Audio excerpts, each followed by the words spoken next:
家己泡煮有2家场通报 H5N1 禽流感，是今年秋天头一件主动通报案例。这家场的58000只2家是已经拢总灭掉。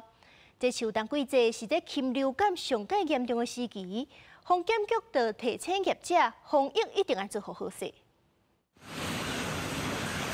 工作人员无用扑杀鸡仔，嘉义县朴子市有一个2家场主动通报鸡仔出现异常死亡，经过检验，确定是感染 H5N1 亚型高病原性禽流感，也是今年秋天第一件主动通报的禽流感案例。家畜疾病防治所赶紧扑杀5.8万只嘅2家，消费12万粒鸡卵，佮督导业者完成清洁佮消毒作业。日本跟韩国最近都有发生禽流感，候鸟再往南的话，可能就会传播到台湾来。前场呢做好一个很好的一个防疫措施，不然的话，这些候鸟可能就是把这个病毒呢就会带进来。因为秋冬是禽流感的高峰期，防检署特别呼吁业者要落实禽场生物安全工作，也强调国内每港大约有3000万只的2家生卵，即摆扑杀5.8万只，对鸡卵产量影响无大。也毋过台北市农商公会宣布，初四开始，鸡卵大白鸡每台斤为34起到36块，产地鸡初七也跌得起，主要原因是风台造成禽场受损，加天气冷带动卖气。